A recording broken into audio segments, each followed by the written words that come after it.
10장 말씀입니다.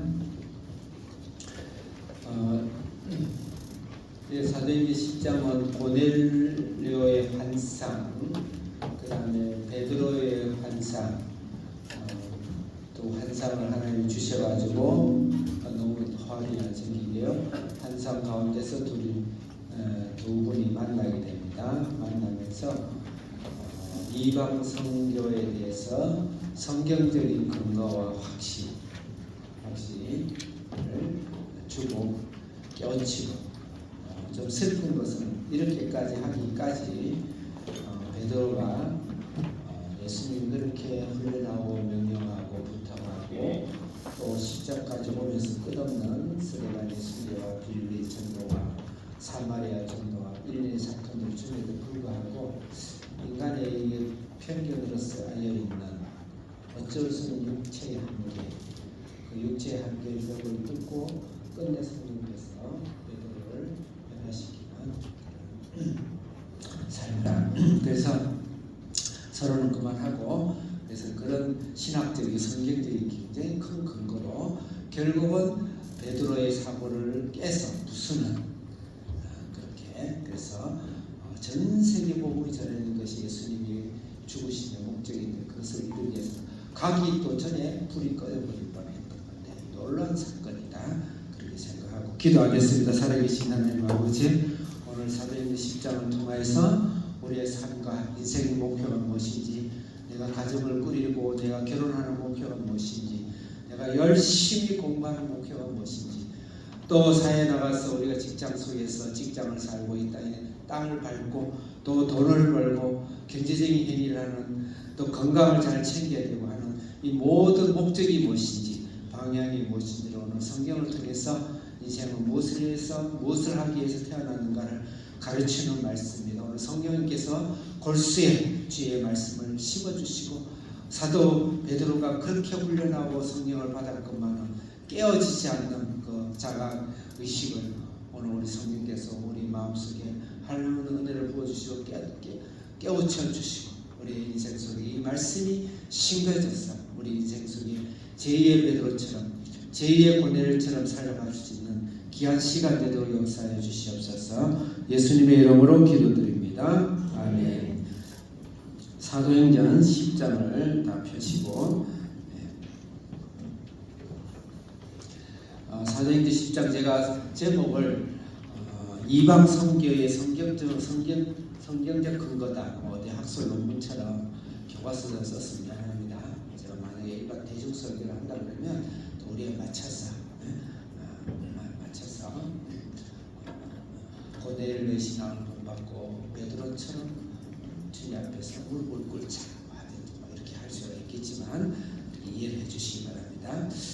우리 고넬료 사건으로, 베드로가 고넬료 사건을 보면서 하늘에서 양쪽 네 귀퉁이에 줄을 매다는 큰 강줄이를 내려주면서 그 안에 뭐가 들었느냐, 징글징글한 소름 끼치는 동물들을 집어넣었어요. 특히 이스라엘 백성은 신앙으로 자손 대대로 절대 가까이에서도 안 되고 만져서도 안 되고, 만지면은 일주일 동안 정결하게 하고, 그 다음에 몸을 씻고 성경 가까이도 가지 말고 누가 오면 만지지도 말고 만나지도 말고, 그렇게 한 그 징글징글한 짐승을 내려놓고 그것을 받으란 말도 아니고 잡아 먹으라, 얼마나 충격이 컸겠어요. 그 말씀이에요. 이 말씀을 준 이 말씀이 어떤 의미가 있는가, 그걸 말씀을 하는 것입니다. 이것을 통해서 사실은 레위기서 11장을 예수님이 강의하는 거예요. 그래서 하나님 성령님이 베드로에게 레위기서 1장부터 15장까지, 그 중에서 특히 내 짐승은 11장에 나옵니다. 그 레위기서를 지금 강의를 하고 있는 거예요. 레위기서가 무슨 뜻인지 아냐? 정결의식이 무슨 뜻인지 아냐? 너는 단지 그걸 안 먹지 말라는 뜻으로 받아들였느냐? 그러면서 그것을 성경으로 풀어서 이야기할 때 그렇게 깨지지 않다가 베드로가 성경 말씀을 주니까 확 깨달아가지고 영혼 깊은 곳에서, 그래서 복음을 증거하는 중요한 사실은 자리 잡음을 했다. 먼저 1절부터 8절 우리 큰 제목 읽어보겠습니다. 시작. 자, 한 목소리를 크게 조금 휴가 갔다 1절밖에 힘이 좀 빠졌지. 자, 더 크게 해봅시다. 하나님 기쁘게 하고 또 여러분 목소리 들으면 나도 기분이 좋아요. 1절부터 8절 시작. 이 베드로의 신학적인 복음을 이방에 전하라 할 때 왜 고넬료를 선택했을까? 그것을 묻지 않을 수 없죠. 왜 하필 고넬료냐? 왜 고넬료냐? 그러니까 그것은 고넬료의 신앙적인 모범을 우리가 본받으라. 그리고 우리가 이방인이지만 우리가 복음을 듣고 전해 듣고 구원을 받았을 때 최소 고넬료 같은 신앙을 가져라. 그래서 고넬료의 신앙을 등단시킨 거야. 그걸 조금 더 상세히 설명하고 로마 표기 2번 9절부터 16절 크게 읽겠습니다. 옆에 있는 글자 시작.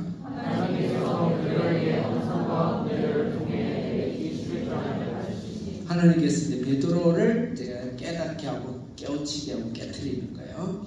이걸 절대 먹으면 안 되는데 그만큼 이방인들은 접근해도 안 되고 만나도 안 되고 그런 베드로에게 예수님께서 하나님께서 성령님께서 레위기 11장 정결법 그래서 레위기 1장부터 10장까지는 제사법 11장부터 15장까지는 정결법 그 레위기서의 정결법 제사법을 지금 강의를 하고 계시는 겁니다. 그래서 깨닫게 해주시는 것이죠. 또 그것만이 아니고 2중 3중으로 겹겹으로 하나님께서 메시지를 주시는데 3번 로마 표기 3번 34절 43 이거 문답 부분은 조금 거기 구조적으로 한 것이 아니고 제가 메시지의 중심으로 내 문답 부분을 했다는 걸 이해해 주시기 바랍니다. 34절부터 43절 크게 읽겠습니다. 다시 시작. 거기다가 예수님께서 고넬료를 다시 만나고 확인하고 나서 그러고 나서 이방 선교에 대해서 선교를 할 때 사도의 권위를 중요시 여긴다. 그래서 교회가 생활할 때 사도의 권위가 굉장히 중요하다. 이방 선교를 할 때 아주 중요한 것이 그냥 막 부름을 받았다 나는 내 홀로 아무 골짜기 복음 전하러 간다. 그것도 중요하지만 반드시 영적 정통성 그것은 성경에 있습니다. 성경 말씀 그 성경 말씀으로 가르치는 수 없는 스승과 영적인 정통성을 반드시 존중하고 다시 말해서 교회 신앙 공동체 중심으로 복음을 전하고 그 신앙 생활을 해야 된다. 신앙 공동체를 떠나서 마이웨이식으로 예수님 어디 가든지 다 있는데 내가 알아서 예배드리고 집에서 내 혼자 신앙생활하고 내가 산속에서 물속에서 그냥 신앙생활을 그것은 성경이 허락하지 않는 거예요. 신앙의 공동체 특히 선교할 때도 신앙의 공동체를 중심으로 선교를 해야 된다는 말씀 44절부터 48절 크게 읽겠습니다. 시작. 이방 선교에 있어서도 성령께서 확정하시고 성령이 임하시고 성령께서 일을 하실 때 선교가 가능하다. 그 말을 우리가 큰 틀에서 보여주고 있습니다. 자, 1절부터 8절 먼저 1절 읽겠습니다. 1절 시작.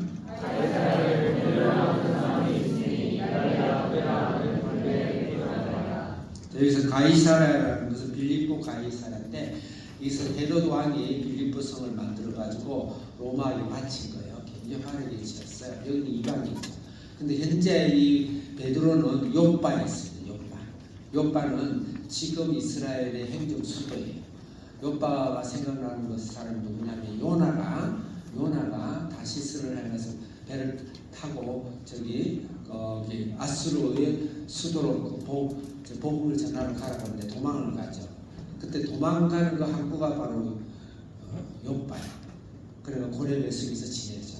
베드로가 요나가 고레 배석에 캄캄히 갇혀가지고 이게 하나님의 비전과 하나님의 말씀을 깨닫지 않고 열리지 않고 순종 안 한 것처럼 베드로가 지금 욥바에서 지금 있다. 그래서 요나가 연상이 됩니다. 근데 가이사라는 바로 전 팔레스타인 유대를 중심으로 이스라엘을 중심으로 그 전 영역을 통치하는 수도입니다. 수도인데 거기에 총독이죠. 총독. 우리나라 일제압제 때 우리나라 총독이 있었죠. 그래서 총독이에요. 총독이 있는 곳인데 고넬료라 하는 군대 장관. 여기서 이탈리아라는 것은 오늘날 우리말로 이탈리아입니다. 로마 이탈리아고 군대 백부장이다. 백부장이면 100명을 거리는 로마 군인 한 명도 대단한데 100명을 거리는 요새 같은 중대장은 아니고 대대장급 정도 이상 됩니다. 그러면 이 급이 어느 정도 되냐면 보통 식민지, 보통 소속된 한 지역, 한 나라를 사실 총독으로 다스리는 군대의 책임을 지는 자가 백부장 정도예요. 근데 이 팔레스타인 유대인 이스라엘은 워낙 이 덩치가 크기 때문에 좀 많이 와 있는 겁니다. 그만큼 큰 고급 군인이다 이렇게 보면 됩니다. 그래서 전형적인 로마 군인, 여러분들 로마 군인의 복장을 한번 상상해 보실래요? 우리나라 옛날 이수신 장군의 복장 기억나나요?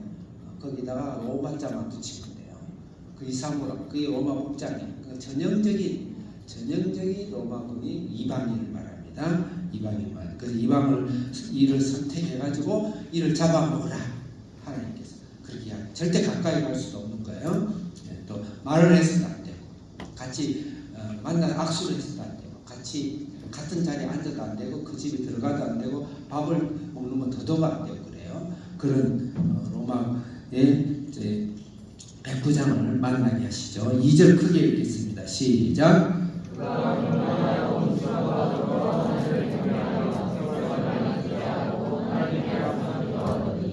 오늘 제가 10장을 다 읽진 않을 거예요. 길기 때문에 부분적으로 읽겠습니다. 그렇지만 여기 앞부분은 중요하니까. 근데 이 백부장을 하나님께서 모델로, 이방 성계의 모델로 부르실 때 백부장이 신앙을 이야기하고 있습니다. 신앙을 이야기하고 있어요. 이 말은 우리가 이방인으로서 선교를 하고 이방인에서 우리 구원을 받았잖아요. 구원받고 나서 예수 구원으로 통치지 말라는 것이죠. 백부장의 신앙을 한번 보세요. 예수 구원 이후에 어디까지 우리의 이방인의 신앙, 우리 크리스찬의 신앙이 전도한 사람의 신앙을 전도하고 나서 팽개치지 말고 어디까지 끌어올려야 되는가? 이 백부장까지 끌어올려야 된다.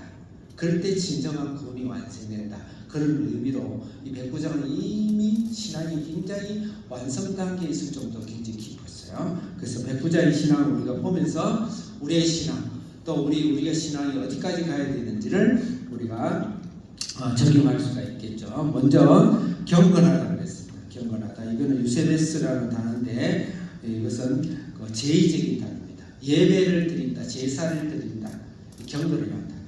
그럼 이 백부장은 이미 베드로를 만나기 전에 굉장히 경건해. 다시 말해서 예배의 중심의 삶, 예배로 가득 찬 삶, 예배가 인생의 기쁨이고 소망이고 그다음에 치료고 회복이고 그런 삶을 사는 경건하다. 백부장. 그럼 우리가 복음을 전하고 우리는 이방인으로서 다 복음을 전해 받았어요. 교회 나가주는 것보다 고맙지. 일주일에 한 번 내가 거룩하게 예배 드리는 것보다 내가 어딘데. 또 우리 자녀를 교육할 때 일주일에 한 번에 예배를 드리니까 참 감사하죠. 감사한데 그것으로 머물러야 될 것인가. 우리의 신앙은 최소 이방인의 선교는 이 백부장 수준까지 끌어올려라. 그런 의미에서 백부장을 등단시키고 있다. 경건하라. 예배의 중심이사. 예배가 전부이사. 예배 때문에 사는 인생의 목적을 가진 자. 예배가 실제 의무가 아니고 기쁨이고 열매고 감사하고 기다리고. 잘은 모르겠는데 저는 예배가 좋아요. 저는 어릴 때 초등학교 4학년 때 인격적으로 지를 만났는데 그때도 예배가 좋더라고요. 그게 나이와는 상관없어요. 나이와는 상관없어요. 혹시 그렇지 않다 그러면 하나님이 기다려 주시는 거예요. 여러분 그렇게 버리진 않아요. 거기까지 하나님이 반드시 여러분이 예배를 사용하고 예배에 기뻐하고 예배에서 힘을 얻고 예배에서 능력을 얻고 예배에서 인생을 살만한 가치와 소망을 갖고 치료하고 회복하고 응답받고 하는 수준까지 여러분을 끌어주실 줄을 믿습니다. 그 다음에 두 번째로는 온 집으로 더불어서 온 집으로. 그러니까 말로만 신앙이 아니고 행함과 열매가 있는 신앙이죠. 가장 어려운 게 뭔지 아세요? 온 식구를 변화시키는 게. 예수를 믿고 남편에게 예수 안 믿는 남편에게 뭐 예수를 믿다 안 믿는 남편에게 인정받는 거, 아내에게 인정받는 거, 부모는 자녀에게 인정받는 거, 또 우리 학생들은 한비전에서 기도하고 하루에 세 번씩 기도하는데 집에 가서 부모에게 인정받는 거. 더 나아가서는 이게 하속이 있잖아요. 온 집안은 자기의 종과 이 당시 종과 그 섬기는 사람들과 일꾼들이 있었죠. 뭐 부하면 100명인데 이 온 집에 관계되어 있는 사람들, 처갓집부터 시작해서 예? 더불어서 하나님을 경외한다. 열매가 있는 겁니다. 열매가 증명된 사람이죠. 그럼 우리가 이방인으로서 조상대대로 예수를 모르다가 내가 예수를 믿어 중범해도 다행이다 그렇게 하지 말고 나를 통해서 나의 삶의 열매를 통해서 20살이 저 사람 같으면 내가 예수를 믿겠다. 저 사람 예수 믿는데 뭐가 다르긴 다르다. 그리고 저 자녀들이 어떻게 저렇게 하나님 앞에서 신앙으로 저렇게 잘 살까. 저도 참 이 말하기 두렵긴 한데 그런 백부자 신앙을 우리 목표로 삼아야 된다. 세 번째는 하나님을 경외하고 경건하다 경외하다 그게 그건까지. 그래서 원어가 필요해요. 포베오라는 단어를 쓰는데 이것은 두려워하다, 두려워하다, 놀라다, 그 다음에 겁을 먹다. 하여튼 그런 단어예요. 그럼 하나님을 그냥 공포의 하나님, 무서운 하나님이라는 게 아니고 하나님이 왕되시고 전능하신 하나님이고 그에 비하면 나는 지푸라기도 안 되는 미세한 먼지 하나도 못한 내 인간이 어디 한번 그 모세도 하나님을 보면서 두려워하더라고요. 그래서 그것은 부정적인 두려움이 아니에요. 존경과 공경과 영광과 전능하신 하나님의 존재를 알면서 내가 그 하나님 앞에서 예배하는 자세, 그게 바로 그 느낌, 그 필링, 감정적인 그게 바로 두려움이에요. 공포를 말하는 게 우리는 하나님께 두려움이 있나요? 예배 드릴 때 두려움이 있나요? 나 같은 죄인을 살리신 예수님 그 피와 잔을 마시 떡을 살을 마실 때 그 두려움이 있나요? 다 같은 죄니까 끝없이 나는 하나님 앞에 낮아지는 그런 두려움이 있나요? 그래서 이거는 깨어있는 신앙, 하나님 알아보는 거죠. 깨어있지 않으면 두려움이 생기지 않아요. 네가 네고 내가 내고 하나님이나 저 앞에 서 있는 큰 은혜 나무나 비슷하게 지나가는 소나 하나님이랑 똑같이 좀 움직이는 것 같네. 그렇게 생각합니다. 깨어있지 않으면요 절대 하나님의 존재에 영적인 엄습이 되어버리지 않습니다. 그런 신앙을 가져야 돼요. 그런 신앙. 그래서 하나님께 그럴 때 하나님께 주권을 맡기는 거예요. 하나님 다스림으로 내가 하나님께 맡길 수. 두려움의 신앙, 하나님의 경외의 신앙이 있을 때 하나님께 나의 모든 인생을 내가 주인이 되지 않고 하나님이 나의 주인이 되어주시고 나의 문제를 해결해 주시고 나의 인생을 다스려 주시고 나를 성령으로 이끌어 주옵소서 할 수 있는 신앙이 생기는 거예요. 근데 고뇌는 이미 그 신앙이 있죠. 진짜 부럽죠. 그럼 우리가 내 조상 대대로 예수를 믿지 않는데 내 때 믿어주고마도 고맙나요? 그렇잖아요. 우리 신앙의 수준과 목표를 어디까지 가야 되나요? 그 다음 우리 자녀들의 신앙을 어디까지 가야 되나요? 주일에 한 번 그냥 예배드리는 기념으로 또 중요한 교회 행사 때라도 내 체면을 위해서 교회를 와주는 수리를 다 모아주는 자녀 그것으로 만족하나요? 네. 그것도 대단하죠. 네. 그것도 시작이라는 거죠. 그렇지 않고 하나님 앞에 이런 신앙으로 우리는 또 이 세상이 전도할 때도 그런 수준까지 선교할 때도 그런 수준까지 끌어올려요. 그래서 오늘 선교사 가면은 이렇게 한국에 보고돼야 되고 선교사 보고돼야 되고 막 떡주고 뭐주고 막 모이기마다 감사하고 천국이죠. 그리고 그 정도의 수준으로 선교의 목표를 가지면 안 된다. 그런 말씀이 될 수 있어요. 물론 우리 한국의 선교사는 다 잘하세요. 그 다음에 백성을 많이 구제하고 이것도 행함이 있는 믿음이죠. 신앙의 지표에 유대인의 지표에 오늘 여기까지 하다가 말 수 있습니다. 유대인 신앙의 지표가 세 가지가 있어요. 세 가지. 저 사람 신앙이 좋은가 안 좋은가 세 가지. 그래서 그 세 가지를 가장 위선적으로 많이 합니다. 그걸 하나님께서 예수님께서 마태복음 6장에 호되게 질책합니다. 그 세 가지가 첫째 기도, 둘째 구제, 세 번째 금식. 이 세 가지를 완벽히 해내는 사람은 신앙이 절정을 갖다 보는 거예요. 그런데 속은 아니고 나비고 썩었는데 그러니까 그걸 흉내내는 거예요. 그러니까 기도도 골방에서 해야 되는데 기도한다는 걸 보여주기 위해서 큰 사도를 해서 기도하면서 주여 확성기 틀어놓고 보여주시고 그렇게 그 하나는 예수님이 책망하시죠. 두 번째로 금식도 금식할 때 오히려 예쁘게 화장하고 예쁘게 머리 입고 금식 아닌 것처럼 하면서 하나님께 기도해야 되는데 하나님께 기도해야 되는데 사랑하고 금식하는 거예요. 그러니까 때 금식할 때 시커먼 먹칠을 하고 이 아이 칼라를 입술에다 바르고 싶은 거예요. 칙칙칙하고 나는 불쌍해요. 나는 금식해요. 그럼 막 어떤 사람은 심지어 몸에다 자해도 하고 이러면서 금식하는 모습. 실제 유대인들이 그랬어요. 바리새인들. 그래서 독사의 자식들 그러죠. 윗사. 그 다음에 구제를 예수님이 하는 일을 오른손에 모르게 해야 되는데 자 길가에서 동전을 가지고 손이 제일 잘 나는 동전을 구해가지고 착 던지면 쟁거랑 와장창창창 야이 사람 구제를 많이 하고 보이면서 하는 그런데 이 고뇌는 실제 자기 주위 있는 모든 온 집안의 족속들 자기에 있는 집안의 수하들에게 이 구제가 얼마나 소문이 났으면 나중에 뒤에 가보면 유대인들이 이분을 인정했어요. 대단하다고. 진짜 구제하는 사람. 그 정도의 신앙을 실제 행함을 갖고 있는 사람. 더 이상 복음을 전할 필요가 없죠. 그 다음에 3절, 그 다음에 항상 기도하더라. 2절에 다 모여있네요. 항상 기도하더라. 유대인들 하루에 3번 기도해요. 우리 한비전자인데 하루에 3번 기도하는데 백부장처럼 해야 돼. 백부장처럼. 목사님 하라고 흉내내지 말고 그런 기도가 간절해지고 기다려지고 그렇게 하는 신앙까지 우리가 수준을 올려야 됩니다. 그 다음에 이제 3절 읽읍시다. 3절 시작.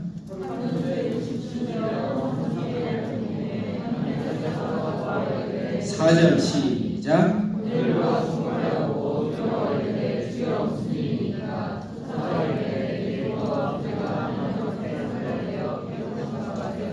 천사와 하나님 보낸 영적인 것이 분별이 있는 거예요. 음성을 알아들었죠. 근데 여기 대조되는 것이 앞장의 사도행 9장 5절에 바울이 되기 전에 사울의 모습 보세요. 예수님이 나타나고 기적을 베풀고 나타나고 환상이 나타나고 말을 하셨는데 뭐를 겨우 한 번에 뭐입니까? 당신은 누구십니까?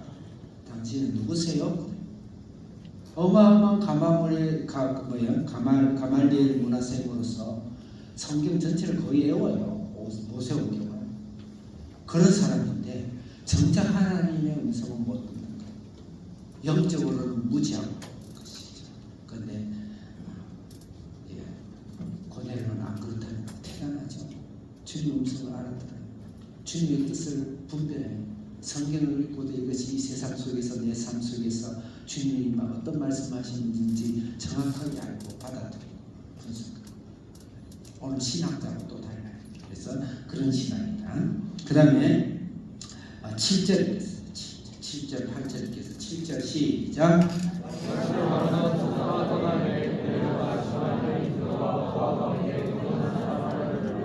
8절 시작. 말을 마치자마자 즉시로 자기 하인들과 종들을 데리고 경간 사람 불러가지고 요바로 즉시 보내. 가이사라에서 요바까지는 약 40km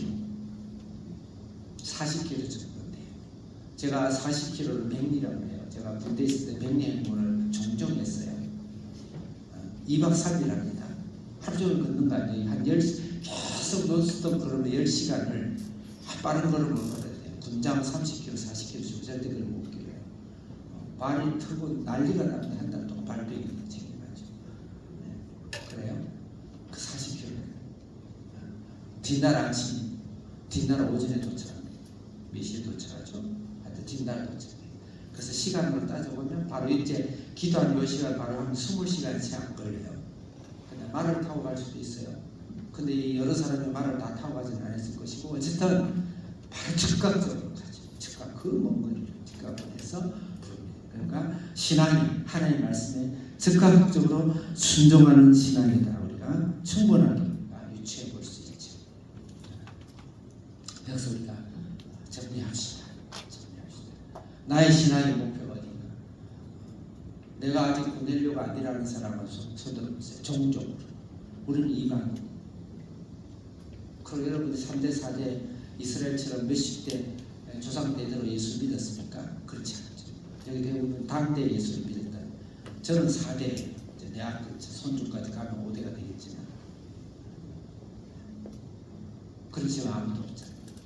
그럼 다 고넬료 신앙을 어디까지 하나님께서는 전도와 신앙으로 보는가? 단지 예수 믿고 믿어주고 교회 한번 가주고 또 좀 더 좋은 교회 열심히 가지고 또 교회 가서 간간히 하고 기분도 느리고 또 정신적인 만족도 없고 그렇게 하는 거예요. 그런 거. 절대 그게 아니죠. 우리의 신앙을 주님의 고넬료 수준까지 끌어오는 그런 신앙을 갖고 우리가 복음을 전하고 한 사람을 양육할 때도 그 수준까지 가자. 그래서 우리 한비전 고넬료 수준까지 올라가는 거예요. 하루 새벽 예배를 드리며 주님 앞에 예배와 영성과 신령의 싸움을 삶 속에서 생활 속에서도 우리가 서로 미워하고 다투고 때로는 안 맞고 때로는 상처받고 그렇게 하지만 그것을 울면서 하나님께 기도하고 이겨내고 자신과 싸움에서 이겨내고 신앙으로 이겨내고 그 훈련을 지금 한비전에서 하고 있는 거예요. 이때 우리 한비전 자녀들만 신앙생활을 고넬료처럼 하는 교회가 몇이나 있습니까? 우리가 대단하고 제일한 말이 아니고 성경적으로 사실적으로 그 이하의 신앙생활은 예수님 사실은 허락한 적이 없어요. 그런 신앙으로 교회를 세운 적은 없습니다. 단지 우리는 과도 중에 있어요. 거기 가는 과정 중에 있어요. 그렇지만 항상 과정 중에 메시지가 있지 말고 빨리 가정 속에 들어가야 돼요. 그래서 큐티 실수하고 새벽에 일어나자마자 혼자가 같이 모여서 큐티하면서 하나님 말씀을 받고 눈물 짓고 무릎 꿇고 아프면 아픈 대로 또 여러분 서로가 형제지간들이 성도들이 아픈 걸 위해서 붙잡아주고 기도해주고 저녁에는 부부의 손을 붙잡고 기도하고 자녀에서 모아서 말씀 듣다고 기도하고 정신때 여러분이 짝이 나면 따로 골방을 만들어 놓고 기도하고 그 영광을 위해 그 영광을 위해서 나의 삶과 직장과 사업과 실력과 공부를 다해가는 그런 신앙. 예수님은 그 신앙 우리에게 명령하시고 그런 신앙인을 만들어내야 단지 보고만 전해놔놓고 그냥 흩어나놓고 교회만 유지하고 오고 그런 신앙을 예수님이 명한 적 한 번도 없어요. 그 다음에 또 두 번째 단락까지 하겠습니다. 하나님께서 베드로에게 이 고넬료에게 이 이방인에게 절대 만져서도 안 되는 이 이방인에게 복음을 전하라는 것을 성경적으로 특히 레위기 11장을 통해서 가르치는 말씀 오늘 보고 오는 말씀을 정리를 하도록 하겠습니다. 자, 9절 읽겠습니다. 9절 읽겠어요. 9절 시작.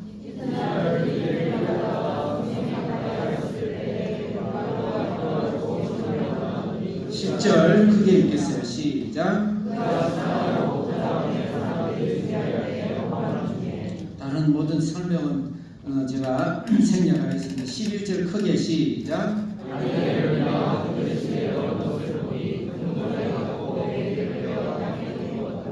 네, 이제 하늘에서 이제 고넬료는 일단 환상을 받고 이제 베드로 환상으로 동시에 일어나요.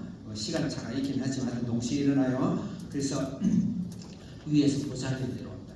11절 읽었죠? 그러면 그 안에 뭐가 들었는지 12절 시작. 그 안에는 네발 짐승과 불린것과 공중에 나는 것들이 있더라. 네발 나는 짐승이라면 땅의 짐승이고 공중이 하늘의 짐승이고 13절 시작.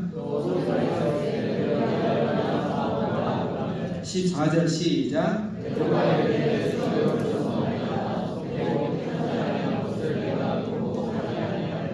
베드로 심정도 이해가 돼요. 지금까지 말씀을 전체 그렇게 가르쳐놓고 그걸 잡아먹으라니까 그럴 수 없습니다. 한 번 정도 그럴 수 있어요. 15절 시작.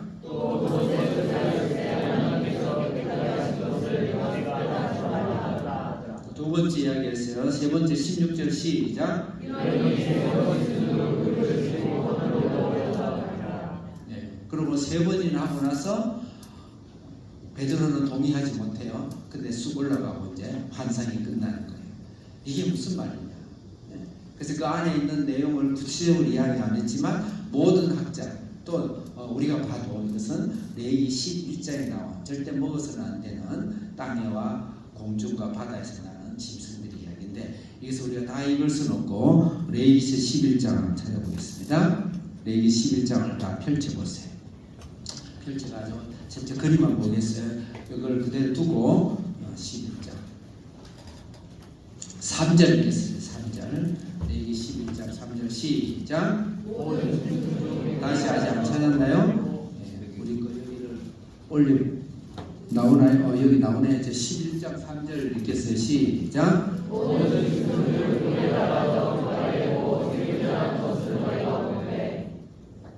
네, 그 다음에 4절도 나오나요?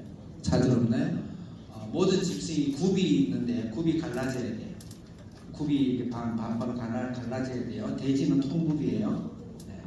그러니까 오늘 가서 잘 한번 살펴보세요. 돼지 잡아가지고 돼지 족발 하나 사가지고 보세요. 통굽이에요. 굽이 갈라져야 돼요.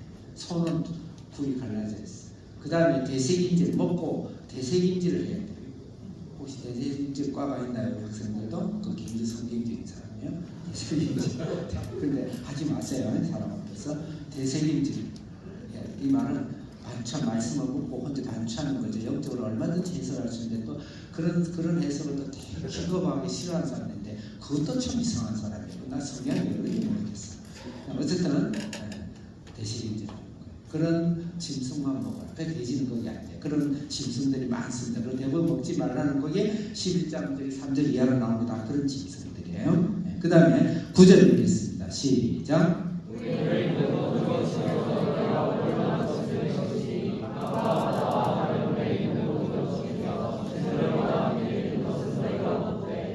참 신기하고 오묘해요. 물에 있는 짐승들, 물고기죠. 짐승이라는 표현은 그렇고 물에 있는 생물들 중에 비늘이 반드시 있어야 돼요. 근데 몸에 물고기에 비늘 없는 물고기 뭐가 있죠? 뭐요? 장어. 메기. 많이 먹어보신 듯한데. 또 미꾸라지. 미꾸라지 잡아봤어요? 야, 그건 아무리 세게 잡아도요, 이 손가락 사이가 싹싹 지나가요. 비늘이 없어, 잡히는 게 없어가지고. 그 다음에 비늘. 금방 말하는 다 비늘이 없어요. 비늘이 뭔지, 비늘이 아니고, 지느러미.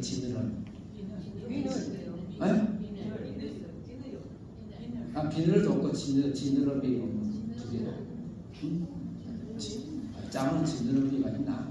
지느러미 있어도 비늘이 없으면 그거 먹으면 안 돼. 둘 중에 하나. 둘 중에 하나.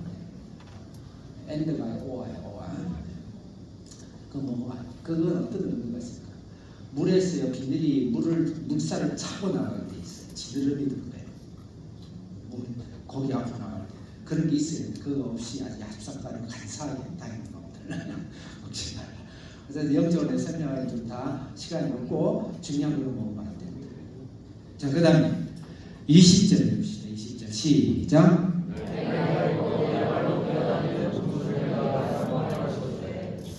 날개는 있는데 어떻게 해요? 뛰지는 못하는 놈들 먹으면 안 돼요.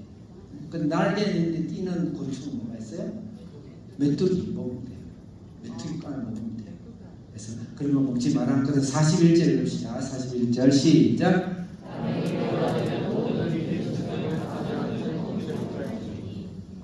길짐승이라면 길가, 땅에 길을 기어다니는 길짐승은 먹지 말아요. 다리가 없어. 배로 기어다니는 뭐가 있어요?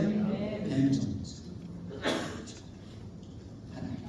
근데 그게 이제 오늘 거기 그 분자 교정의학적으로 영양학적으로 따져보니까 활성산소를 많이 발생하는 그 소화기에서 몸에 굉장히 독을 남기는 그런 음식이 좋다 그렇게 사실 증명이 되고 있지만 뭐 그것은 나중 이야기고 이건 영적이에요. 영적으로 이걸 먹지 마라. 근데 그 숭악한 짐승들을 다 방원해 놓고 내려와가지고 그걸 먹으라 그런 거예요. 먹으라. 그 먹으라는 것이 이제 이것을 알려고 그러면은 우리가 레이기설 전체를 알아야 돼요. 그래서 이게 하나님께서 이것을 한 방에 여러분 단어로 한 방에 레이기설 강의를 탁 끝내요. 그래서 하나님 그냥 우연하게 환상에 가서 막 그냥 하나님 공포식으로 막 밀어 제끼듯이 그렇게 가르치는 게 아니에요. 말씀을 좀 가르치고 그 말씀을 알아야 돼요. 자, 레이기설을 잠깐 다시 한번 묵상해 보겠습니다. 제가 설명한 여러분들 설교 안에 제가 그 박스에 보면 레이기 해가지고 나와서 한번 보세요. 박스에 가운데 박스에 보면 아래에 레이기가 1장부터 10장까지는 제사법에 대한 이야기. 큰 틀에서 제사법은 우리 구속이죠, 구원이죠. 예수의 보혈 외에는 구원이 없습니다. 예수의 보혈 외에는 구원에다 더해도 안 되고 빼도 안 돼요. 그 전부예요. 성화도 거기서 출발하는 거예요. 성화가 있는 곳에 예수의 보혈이 더 넘치지 예수의 보혈이 끝. 자, 2단계는 이제 성화, 내 의지, 내 행동 돛닦듯이 그 사탄이에요. 사탄적인 가르침이에요. 절대 그렇지 않아요. 보혈이 넘칠수록 더 성화가 일어나고 여러분 엄마 아빠와 누군가 또 여러분 나중에 컸을 때 사랑하는 사람의 사랑이 넘칠수록 어때요? 그걸 따라가고 싶어요. 네? 그 사랑하는 사람이요 한데 옷도 그 맞춰 입고 싶고 가방도 똑같은 거 입고 커플룩이잖아요. 그건 거예요. 그렇기 때문에 11장부터 15장은 예수님의 보혈이 너무 은혜 넘쳐가지고 커플룩을 입는 거예요. 정결법이에요. 커플룩이에요. 성화예요. 그러니까 본질은 예수 그리스도의 구속이에요. 성화는 일단 그것을 위해서 노력하는 비본질적인 것이죠. 좀 그렇게나 표현이 좀 그렇더라도 애프터로 따라오는 것이에요. 성화는 애프터로 따라오는 것이에요. 그게 바뀌면 안 돼. 그럼 바뀌면 본질과 비본질이 바뀌는 거예요. 성화를 위해서 본질이 깊어질 수 있도록 성화가 그 일을 도와야 되고 그 결과를 누려야 되는 것이죠. 제가 이 자료를 좀 가져왔는데 미국 사회에 어마어마한 히피죠. 2차 세계전도에 그동안 막 환상적으로 휴머니즘적으로 하다가 1차 세계전 때 인류 최대 피비린 나는 전쟁으로 사람이 장악성가는 걸 보면서 철학자들과 지성인들이 충격을 받았어요. 그래서 허무주의가 나온 거예요. 히피주의. 아무 데나 동사 만나는 대로 그냥 연애하고 니꺼 내꺼 그냥 그런 문화가 60년치 제 앞세대에 말합니다. 그런 일어날 때요. 청바지 찢어진 청바지 막 몸에 문신하고 그 당시에 충격이었죠. 그 당시에 그런 게 첫 등장했어요. 그럴 때 미국 어디에서가 척 스미스라는 목사님이 계시는데 모든 교회는 진짜 이 베드로처럼 놀래 자빠질 일이죠. 근처는 뭐 진짜 큰일 나는 일이죠. 이게 배로 한 마리 잡으려다가 초반 잠깐 다 태우고 절대 근처는 없는데 척 스미스 받았어요. 찢어진 청바지 봐. 문신하고 펑크하고 난다. 귀에다 귀걸이를 귀에다 이제 왜 코에다 쓴 사람은 입술에다 다 와. 배꼽에 다는 사람도 있고 배꼽 보고 입술도 오고 코도 오고 다 와가지고 빨간 그 예배드리면 빨간색 노란색 빨간 물감 뿌리는 거죠. 그럼 노래도 얼른 허접하게 막 하는 거예요. 이게 노래도 아닌 것이 막 고개를 흔들고 막 그냥 미친 것처럼 하고 그렇게 찬양하고 딱 피아노 한 대 있어야 돼. 기타 드럼 가져가고 두드리 대고 착스면서 다 그때 CC에 탄생이 되니까 지저스 무브먼트 그 맥을 위해서 CC가 지저스 무브먼트 그러면서 본질을 위해서는 비본질적인 것은 그것은 거룩으로 전환하고 거룩으로 인도하면 되는 것이지 그 자체로 본질을 막아서는 안 된다. 제가 좀 약간 엄한 이야기를 했어요. 엄한 이야기를 했습니다. 그래서 이미 고대로는 예수를 믿잖아요. 이런 예수, 그 본질 예수 그리스도의 속죄. 그래서 1장부터 10장은 제사예요. 그걸 한번 보세요. 1장은 번제, 2장은 소제, 3장은 한목제, 4장은 속죄제, 5장은 속건제. 5장부터 이제 다시 그 5장 후반부터 7장까지는 아론이 제사를 지내는 제사장도 자기를 먼저 속죄해요. 제사장의 속죄. 8장과 10장 제사장의 이 뭐라고 십제 제사를 실행하는 이야기가 나오는데 거기까지가 1장 10장의 제사권 구슬이죠. 그러고 나서 11장부터 15장은 해서는 안 되는 정결권이 나와요. 금방이는 먹지 마라. 그래서 나병 환자를 만지고 옆에 가까이 가면 일주일 동안 물로 씻고 깨끗하게 하고 그 다음에 제사장이 보이고 제사를 지내고 그 다음에 성으로 들어오고 성전을 들어가라. 또 여자의 그런 것이 있을 때는 일주일 동안 들어가지 마라. 그런 것들. 그런 게 본질은 아니죠. 그 생명은 아니죠. 그렇게 하면 그 사람 죄인은 아니잖아요. 그걸 정결 이것을 말하면 성화적인 것이에요. 복음을 만들어가기 위한 성화. 복음의 애프터. 복음의 애프터의 복음의 애프터. 거예요. 그거를 이들은 이걸 본질로 보는 거 본질. 이걸 지켜야 구원을 받는 것처럼. 그거 지킨다고 구원 받는 게 아니에요. 구원은 예수 그리스도의 피복음, 제사와 그분의 죽음으로 피와 몸을 쏟아서 붓고 태우고 나 대신 죽고 태우고 하는 그 제사를 통해서 우리 구원을 받는 거. 이 제사의 종류가 5가지가 있어요. 그걸 가르치는 거예요. 그러니까 11장을 보는 순간 베드로도 매기선 줄줄이 다 외우잖아요. 이게 다 보면 무슨 말인지 알죠?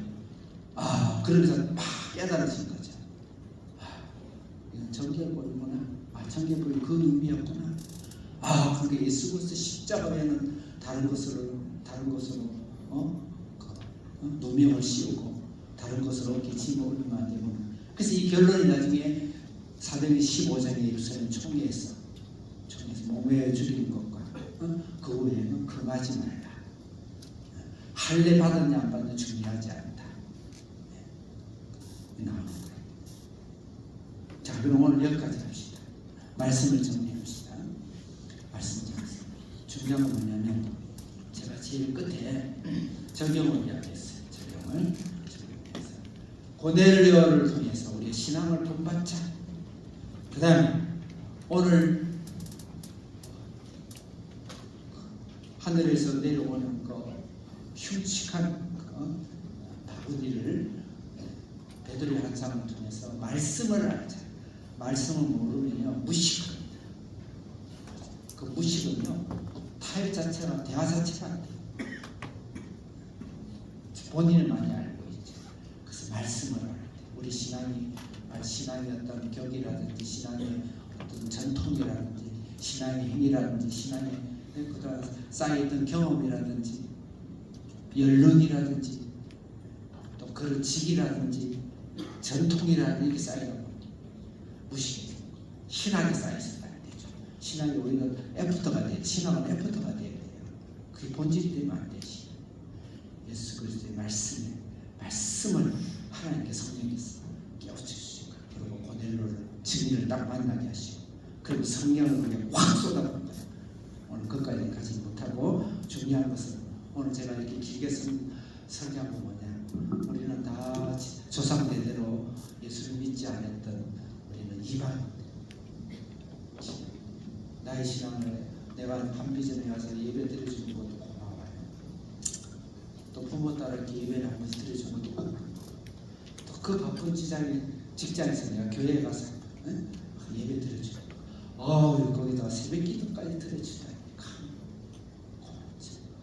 우리 신앙은 거기까지 가니 그것을 뛰어넘는 데까지 예수님은 눈물을 흘리면서 피를 쏟으시면서 살을 찢으시면서 태우시면서 우리 온전한 구원을 위해서 눈물을 견인하고 계시다. 그것을 믿어야 돼요. 그러기 위해서 우리가 깨닫기 위해서는 말씀이 표준이 되고 말씀이 가치관이 되고 말씀이 나의 세계관이 되고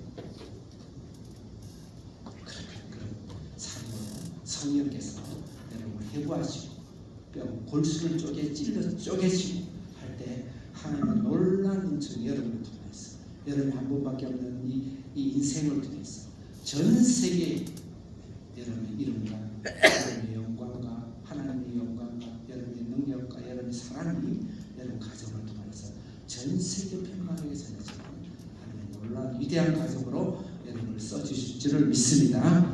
기도하겠습니다. 주여 주여 세는 외치시 혹시 예배를 마음이 잘 못 드리시면 그냥 이렇게 속으로 기도해 주시기 바랍니다. 주여 주여 세번을 기도하고 고넬의 신앙을 본받게 하옵소서. 말씀을 알게 하옵소서. 크게 세 번 외치고 기도하겠습니다. 주여. 성령, 오늘 이야기가 말씀 안 됐지만 성령을 사모하셔야 됩니다. 지금 마지막 때 나오는 성령의 임재는 사도행전 2장에 나오는 임재는 동일하게 이야기하고 있고 11장에 가서도 예루살렘에 베드로가 고백할 때 우리가 받았던 동일한 성령의 역사가 이 10장에서 일어난다 그랬어요. 그래서 이렇게 하기 위해서 마지막 세기는 성령이 임해야 돼요. 다 알잖아요. 우리 고넬로 안 되고 싶은 사람 어디 있겠어요? 성령을 받으시고 성령의 은사와 방언은 하나님의 의무이기도 하고 그렇지만 안 받아도 우리는 구원을 받지만 안 받을 이유가 없는 거예요. 소고기 국을 먹고 싶어요. 소고기가 몸에 약해 소고기가 단백질이 많잖아요. 먹고 싶어요.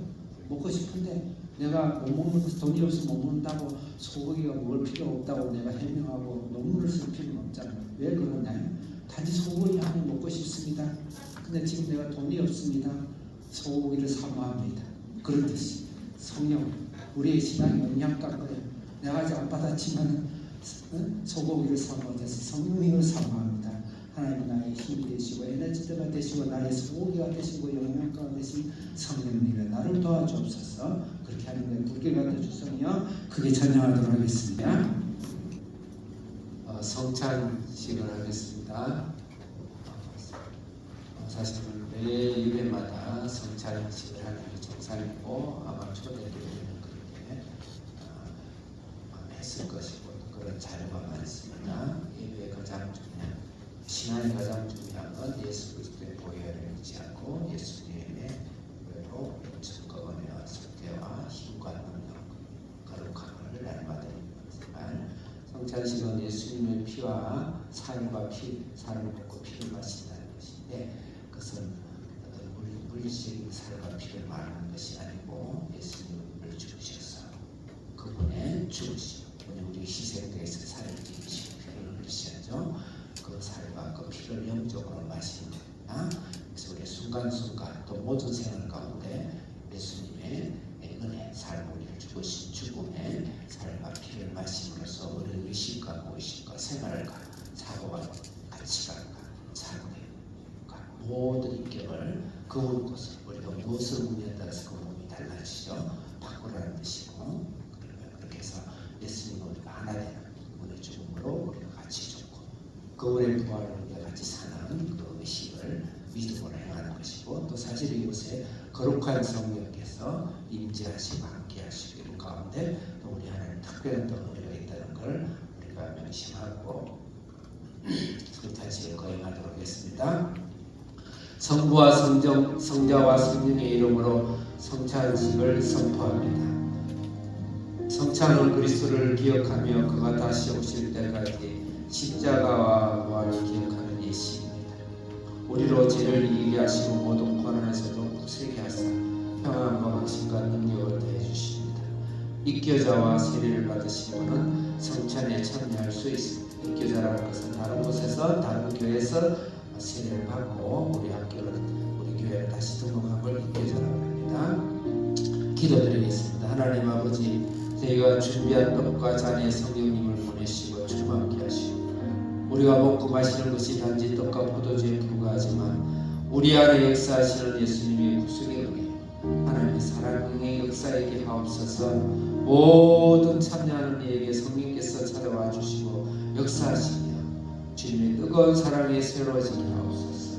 다시 오실 천국의 잔치 기쁨과 소명으로 가득 채워주시옵소서. 예수님의 이름으로 기도합니다. 아멘.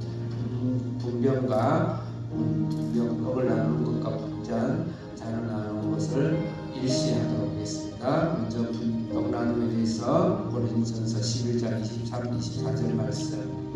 예수께서 잡히시던 밤에 떡을 가지사 축사하시고 떼어 이르시되 이것은 내 몸이니 이것을 행하여 나를 기념하라 하시고 잔을 나누고 25절부터 26절 말씀. 식후에 또한 그와 같이 잔을 가지시고 이르시되 이 잔은 내 피로 세운 새 언약이니 이것을 행하여 마실 때마다 나를 기념하라 하셨으니 너희가 이 떡을 먹으며 이 잔을 마실 때마다 주의 죽으심을 그가 오실 때까지 전하는 것이니라.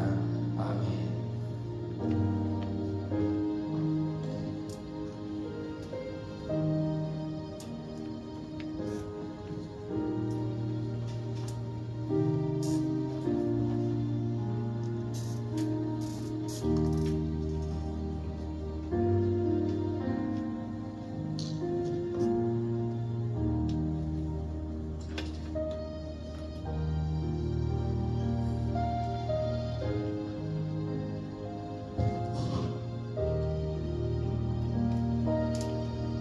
예전처럼 우리 집사님들 먼저 나오시고 그다음에 우리 학생들 뒤따라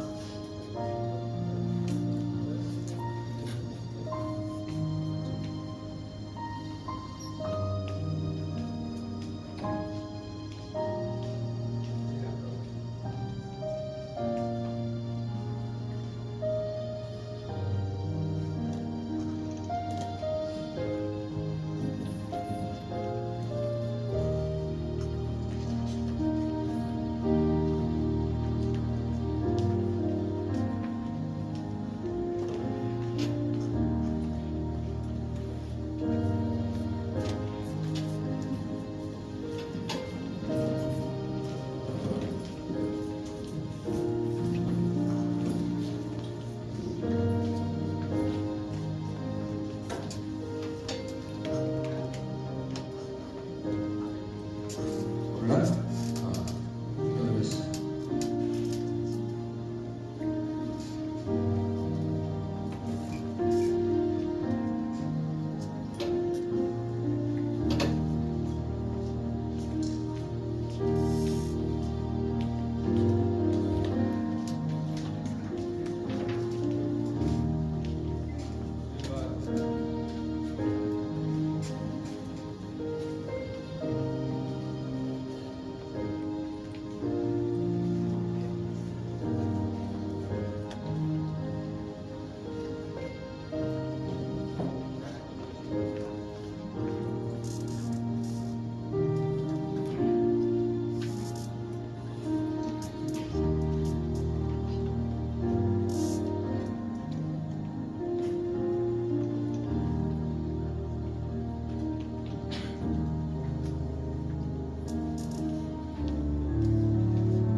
우리가 변한 것을 감추세요. 누가 믿었느냐? 여호와의 팔이 네게 나타나 좀 낮춰주세요. 그는 주 앞에서 자라나기를 여는 손 같고 마른 땅에서 나온 줄기 같아서 고운 모양도 없고 풍채도 없은즉 우리 보기에 흠모할만한 아름다운 것이 없도다. 그는 멸시를 받아서 사람에게 실어 버림바 되었으며 강고를 많이 겪었으며 질고를 하는 자라.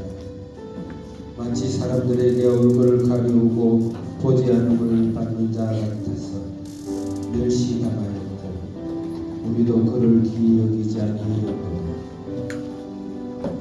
그는 실로 우리의 질고를 지고 우리의 슬픔을 당하였거니와 우리는 생각하기를 그는 징벌을 받아서 하나님에게 맞으며 고난을 당한다 하였노라. 그가 찔림은 우리의 허물을 인하며 그가 상함은 우리의 죄악을 인합니다. 그가 징계를 받음으로 우리가 평안을 누리고 그가 채찍에 맞음으로 우리가 나음을 입었도다. 우리는 다 양 같아서 그를 행하여 각기 지 길로 갔거늘 여호와께서는 우리의 죄악을 그에게 담당시키셨도다. 그가 그가 곤욕을 당하여 괴로울 때에도 그 입을 열지 아니하였으며 마치 도수장으로 끌려가는 어린 양과 털 깎는 자 앞에서 잠잠한 양같이 그 입을 열지 아니하였도다. 그가 곤욕과 시부를 당하고 끌려갔으니 그 세대 중에 누가 생각하기를 그가 산자의 땅에서 끊어지면 마땅히 형벌받을 내 백성의 허물을 인함이라 하였으니 그는 강포를 행치 아니하였고 그 입에 기사가 없었으니 그 무덤이 악인과 함께 되었으니 그 묘실이 부자와 함께 되었도다. 여호와께서 그로 상함을 받게 하시기를 원하사 질고를 당케 하셨은즉 그 영혼을 속건제물로 드리기에 이르면 그가 그 시를 보게 되며 그 날은 길 것이요 그의 손으로 여호와의 뜻을 성취하리로다. 가라사대 그가 자기 영혼의 수고한 것을 보고 만족히 여길 것이다. 나의 의로운 종이 자기 지식으로 많은 사람을 의롭게 하며 또 그들의 죄악을 친히 담당하리라. 이러므로 내가 그로 존귀한 자와 함께 분깃을 얻게 하며 강한 자와 함께 탈취한 것을 나누게 하리니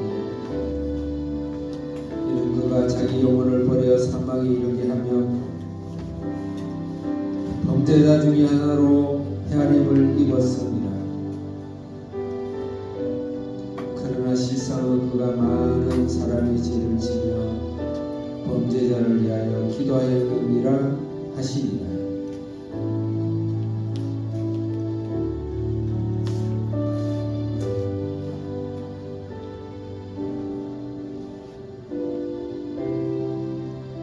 여호와께서 너를 부르시되 마치 버림을 입어 마음에 근심하는 아내 곧 소시 아내 되었다가 버림을 입은 자의 양과 같이 하실 것이라.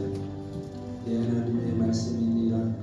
내가 잠시 너를 버렸으나 큰 긍휼로 너를 모을 것이요 내가 넘치는 증거로 내 얼굴을 내게서 잠시 가리웠으나 영원한 자비로 너를 긍휼히 여기리라. 내 구속자 여호와의 말이니라. 잡시던 밤에 떡을 가지사 축사하시고 떼어 예시며 이것은 내 몸이니 이것을 행하여 나를 기념하라 하시고 식후에 또한 그와 같이 잔을 가지시고 이르시되 이 잔은 내 피로 세운 새 언약이니 이것을 행하여 마실 때마다 나를 기념하라 하셨으니 너희가 이 떡을 먹으며 이 잔을 마실 때마다 주의 주신 물 그가 오실 때까지 전하는 것입니다. 기도드리겠습니다. 살아계신 하나님 아버지, 주님의 살과 떡을 기억하여 주시고 주님의 죽으심과 부활의 삶을 주셔서 감사합니다. 주님의 떡과 살을 받음으로 성령이 임하시고 성령으로 충만케 하시고 성령님이 내 마음과 내 영을 채워주시고 주님의 사랑과 치료와 회복과 능력으로 임하여 주옵소서. 예수님의 이름으로 기도드립니다. 아멘.